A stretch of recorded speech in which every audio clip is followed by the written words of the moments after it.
Amid the ongoing conflict in Gaza, Hamas is evaluating new ceasefire initiatives. This development has stirred significant interest among the Israeli government and its citizens, according to Israeli Foreign Minister Gideon Saar. Hamas has indicated that it is carefully considering fresh ceasefire suggestions. It pointed out that while these proposals are under review, their primary goal remains to achieve a long-term agreement that ultimately ends the war with Israel.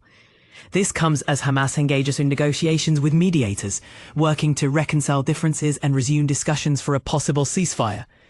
In its statement, Hamas emphasized that it is striding for an arrangement that would not only halt the current hostilities, but also ensure the removal of Israeli troops from the region. To add complexity to the matter, the announcement follows statements by US President Donald Trump, who mentioned that Israel had accepted a proposal for a 60-day cessation of hostilities in Gaza. Trump also urged Hamas to agree to the proposal, warning that the situation could worsen if not settled. According to Trump, this 2-month window is essential for negotiating the war's conclusion, an outcome Israel insists will only come if Hamas faces defeat. President Trump is expected to hold talks with Israeli Prime Minister Benjamin Netanyahu next week.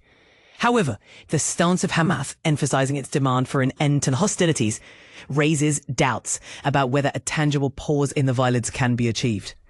As this situation evolves, Israeli Prime Minister Netanyahu has stated emphatically that there will be no Hamas presence in Gaza following the war's conclusion. Moreover, Israeli officials have issued warnings that the nation's military might step up operations in Gaza if ceasefire dialogues do not proceed promptly. As reported by the US-based Axios news outlet, a high-ranking Israeli official hinted at the possibility of extending operations significantly if negotiations fail.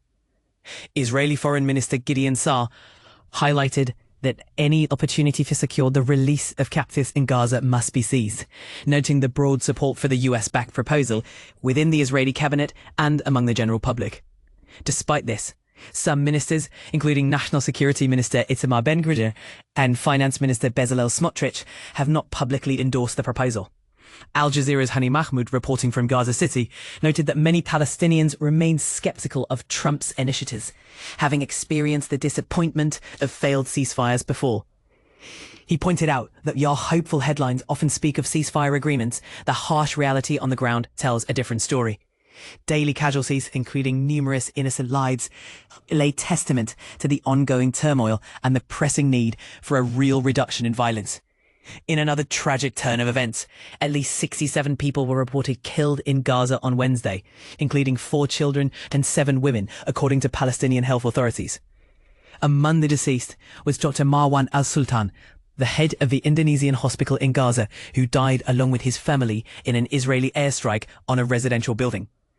Dr. al-Sultan was a vital source of information from the northern part of the enclave, consistently urging the international community to ensure the safety of medical staff amidst the conflict.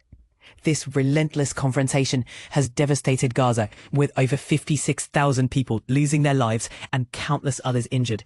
The war has also resulted in substantial destruction, forcing more than 90% of Gaza's 2.3 million residents to flee their homes, living under increasingly dire humanitarian conditions.